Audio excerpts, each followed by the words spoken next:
Assalamualaikum warahmatullahi wabarakatuh. Selamat pagi semuanya. Salam sehat untuk kita. Apa kabar? Sehat-sehat hari ini. Ya, pada hari ini saya ingin memberikan materi pengantar kuliah, yaitu tentang kontribusi Islam bagi peradaban dunia. Ya, beberapa hal banyak yang sudah dikontribusikan karena 12 abad lebih umat ini memberikan perhatian dan juga memberikan temuan-temuan dalam berbagai teori-teori, baik bidang matematika, fisika, kimia, aljabar, termasuk komputer dan juga pesawat terbang. Beberapa hal ini bisa kita temukan langsung. Ya, saya akan menunjukkan satu temuan-temuan yang dilakukan oleh masyarakat dunia untuk peradaban Islam. Dan ini adalah bukti bahwa umat ini memiliki kontribusi, ya, bahwa para ilmuwan dulu memberikan kontribusi mereka untuk berbagai kepentingan di kehidupan dunia, termasuk misalnya vaksin, kemudian pesawat terbang, kemudian bidang kedokteran dan lain sebagainya. Silakan saksikan video berikut ini. Peradaban Islam kepada dunia. Peradaban modern yang kita rasakan sekarang ini tidak lain merupakan susunan dan sumbangan dari berbagai peradaban sebelumnya. Salah satunya yaitu dari dunia Islam. Sejumlah karya memang ditemukan oleh berbagai peradaban sebelumnya. Namun, di tangan kaum muslim, karya atau inovasi tersebut berkembang mencapai fungsi optimalnya, sehingga relevan digunakan dalam rangka menopang tata kehidupan kita sekarang ini. Nah, berikut ini adalah 7 sumbangan peradaban Islam kepada dunia modern. Sebelumnya jangan lupa untuk menekan tombol subscribe dan like juga video ini, agar semakin banyak yang terhibur. Kamera. Para ilmuwan Yunani kuno beranggapan bahwa mata manusia memancarkan cahaya seperti laser, sehingga manusia bisa melihat. Tapi, seorang ilmuwan muslim bernama Ibnu Al-Haythami yang ahli dalam bidang matematika, astronomi, dan fisika mengubah cara pandang tersebut. Ia membuktikan justru sebaliknya, bahwa mata berfungsi menangkap cahaya yang masuk, sehingga kita bisa melihat. Dari aksioma dasar ini, ia kemudian menemukan pinhole kamera atau kamera lubang jarum yang pertama. Setelah memperhatikan cahaya yang masuk di celah jendela, ia memahami bahwa semakin kecil lubang, semakin baik pula gambar yang dihasilkan. Dari sini kemudian ia membuat sebuah kamera obskura. Dan tahukah Anda bahwa nama kamera diambil dari kata dalam bahasa Arab, yaitu kamera, yang berarti gelap atau ruang pribadi, sehingga terciptalah kamera seperti yang kita kenal saat ini.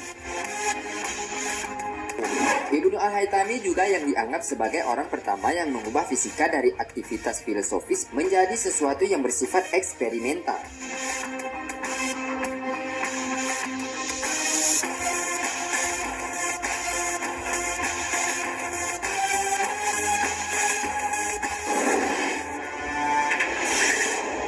Sabun. Sejarawan menyatakan bahwa sabun paling tua yang dibuat adalah pada masa Babilonia pada tahun 2800 sebelum Masehi. Mereka membuatnya dari lemak yang direbus dengan abu. Produk ini pada masa itu digunakan untuk membersihkan wol dan kapas dalam pembuatan tekstil. Mereka membuat sabun dengan cara mencampur lemak hewani, minyak, garam, dan abu tanaman. Mereka menamai produk ini Saipo, yang berasal dari kata soap dalam bahasa Inggris. Oleh sebab itu, pada masa itu sabun tidak digunakan untuk mandi, tapi hanya digunakan untuk membersihkan peralatan masak, barang, atau digunakan untuk tujuan pengobatan. Tapi, begitu tiba masa keemasan Islam, kaum muslimin menginovasi teknik pembuatan sabun dari bahan-bahan yang lebih aman, sehingga seperti yang kita kenal sekarang ini. Mereka mengganti minyak hewan dengan minyak nabati, dan menggabungkannya dengan sodium hidroksida dan aromatik seperti minyak zaitun. Kaum muslimin di masa pemerintahan Utsmaniyah biasa membuat sabun sendiri dengan mencampur minyak yang biasanya menggunakan minyak zaitun dengan alkali, yaitu sejenis garam. Keduanya direbus untuk mencapai campuran yang tepat, dibiarkan mengeras, dan jadilah sabun batangan seperti sekarang ini.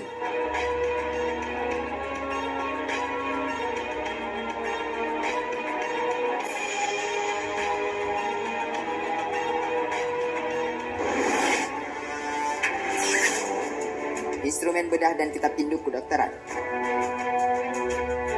Teknik bedah merupakan salah satu terobosan besar dalam ilmu kesehatan modern, dan ini merupakan sumbangan yang tak ternilai dari ilmuwan muslim kepada umat manusia. Tahukah Anda, instrumen bedah yang digunakan saat ini merupakan hasil kreasi dari ilmuwan muslim pada abad ke-10 Masehi bernama Al-Zahrawi, atau dunia barat mengenalnya dengan nama Abul Qasis. Mulai dari pisau bedah, gergaji tulang, forceps, gunting halus untuk operasi mata, dan banyak dari 200 instrumen yang ia buat masih digunakan oleh ahli bedah modern sekarang ini. Salah satu yang paling monumental diantaranya adalah cadgut atau benang bedah yang juga bisa digunakan untuk membuat kapsul obat. Benang bedah temuan Al-Zahrawi ini dibuat dari jaringan hewan, biasanya dari usus kambing atau sapi, sehingga dapat diterima oleh tubuh manusia dan halal digunakan oleh orang Islam. Al-Zahrawi dikenal melalui karya monumentalnya yaitu kitab At-Tasrif Iliman Al-Jiza'an Al-Ta'alif yang hingga sekarang dianggap sebagai buku induk kedokteran modern. Di dalam kitab inilah Al-Zahrawi mengklasifikasikan 325 macam penyakit beserta gejalanya dan cara pengobatannya, serta mengupas bermacam teknik dalam operasi bedah, mulai dari ortopedi, oftalmologi, farmakologi, serta ilmu kedokteran secara umum, dan masih banyak lagi temuannya di bidang kesehatan yang penerapannya digunakan hingga sekarang ini.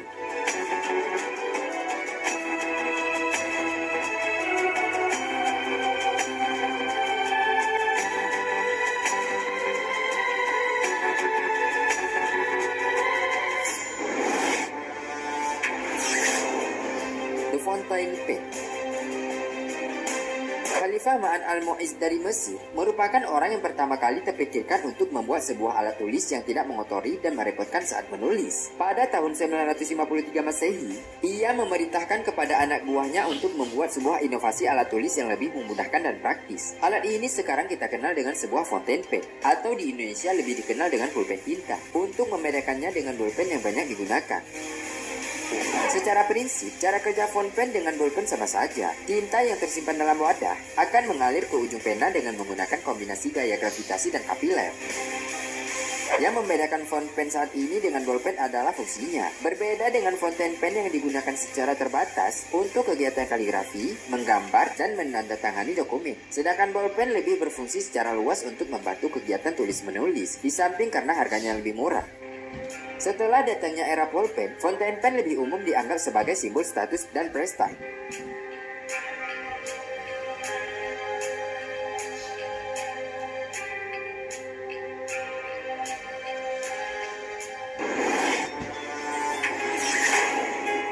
Kaca. Sedemikian masifnya benda ini beredar di peradaban modern, hingga kadang kita lupa bahwa ia pernah ditemukan, yang tidak muncul secara ilmiah. Hampir semua bangunan, khususnya yang ada di kota-kota, menggunakan kaca sebagai salah satu dekorasi untuk memperkaya cita rasa seni bangunan. Tapi mungkin tidak banyak yang sadar bahwa kaca merupakan hasil karya ilmuwan muslim yang terbilang otentik. Ialah seorang ahli kimia kenamaan bernama Abu Musa Jabir Ibn Hayyan. Ia lahir di Khurasan Iran pada tahun 721 Masehi. Selama hidup, tak kurang dari 200 kitab berhasil dituliskannya. Sebanyak 80 kitab yang ditulisnya itu mengkaji dan mengupas seluk-beluk ilmu kimia. Total setidaknya terdapat 58 resep kimia untuk membuat kaca dengan berbagai variasi, termasuk untuk membuat kaca berwarna. Hingga pada tahun 940 hingga 1000 Masehi, kaca dikembangkan lebih jauh oleh Abu Sa'ad Al-Ala Ibnu Sa'd, seorang matematikawan sekaligus insinyur yang mengkaji studi tentang optik. Karyanya yang paling monumental adalah cermin parabola. Ialah yang menjadi orang pertama yang menciptakan kaca cermin dengan pantulan yang jelas.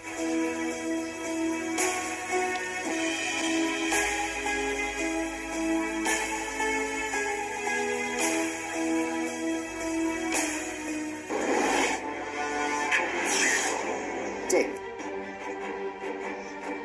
Kita mungkin sering mendengar kata cek, sebuah metode pembayaran dengan menggunakan surat atau warkat yang berisi perintah tak bersyarat dari nasabah bank, agar bank tersebut membayarkan suatu jumlah uang yang tertera pada surat itu kepada orang atau pembawanya. Metode pembayaran ini sudah diakui sejak lama dalam sebuah transaksi perdagangan. Istilah cek dalam masyarakat modern berasal dari istilah dalam bahasa Arab sak, yaitu sebuah sumpah tertulis untuk membayar sejumlah barang saat mereka dikirim. Metode ini digunakan untuk memudahkan transaksi, karena membawa uang dalam jumlah besar ketika melintasi suatu daerah yang jauh dan berbahaya sangatlah rawan. Metode ini pertama kali diperkenalkan oleh bangsa Arab pada masa dinasti Abbasiyah di Baghdad. Sejak abad ke-9 Masehi, pengusaha muslim sudah bisa mencairkan cek di Cina yang ditarik di banknya di Baghdad.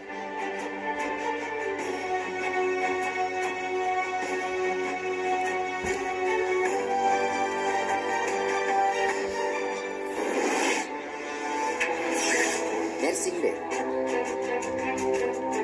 Hari ini, istilah marching band mungkin sudah tidak asing lagi di telinga kita. Pertunjukan ini sudah seperti tradisi di setiap acara-acara resmi kemiliteran di setiap negara di dunia. Bahkan, sekolah-sekolah dan universitas pun sudah menjadikan marching band sebagai salah satu ekstrakurikuler yang cukup diminati. Tradisi marching band berasal dari kekhalifahan Ottoman Turki pada abad ke-13 Masehi. Dibuat pertama kali dengan tujuan untuk memompa semangat pasukan dan memberi efek gentar pada musuh sebelum melakukan pertempuran.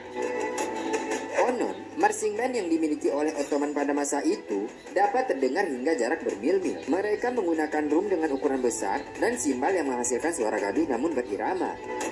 Kekuatan militer Ottoman masa itu dapat dikatakan sebagai salah satu yang terkuat di dunia, sehingga mampu menghadapi pasukan gabungan negara-negara Eropa sekaligus. Namun, ketika pertempuran Wina tahun 1683, pasukan Ottoman mengalami kekalahan. Mereka kemudian meninggalkan medan tempur, termasuk alat musik yang digunakan marching band. Alat-alat musik tersebut kemudian diambil oleh pasukan Austria, yang kemudian berhasil mempelajari dan menyempurnakannya. Di tangan bangsa Eropa, marching band berubah menjadi tradisi yang diajarkan secara turun-temurun dalam kemiliteran, sehingga akhirnya menjadi... Oke, setelah Anda menyaksikan berbagai ilmuwan muslim sudah memberikan kontribusinya dalam berbagai bidang pengetahuan, ya. Seperti tadi kamera berasal kata dari bahasa Arab yaitu kamar. Kemudian tadi Jabir Ibnu Hayyan, kemudian Al-Zahrawi ahli bedah, dan juga berbagai ilmuwan yang lain. Saya kira Anda juga sebagai seorang muslim bisa berkontribusi bagi dunia dalam berbagai bidang pengetahuan. Jadi bukan hanya kita membicarakan orang lain, tapi apa kontribusi kita kepada dunia ilmu pengetahuan. Dalam hal ini adalah kepada dunia untuk bisa dimanfaatkan dan digunakan seluas-luasnya bagi kemanfaatan masyarakat. Inilah diantara beberapa tujuan kita beragama, yaitu kita memberikan nilai manfaat kepada banyak orang, kita banyak memberikan manfaat kepada masyarakat, kita bisa memberikan banyak manfaat kepada ilmu pengetahuan, ya, kita membuat teori-teori baru untuk kesejahteraan masyarakat secara umum, bahkan juga untuk kesejahteraan dalam bidang sosial. Tentunya semua Anda dalam mempelajari ilmu pengetahuan dan teknologi ini, ya, ketika Anda dalam bidang IT, tentu Anda akan berkontribusi apa kira-kira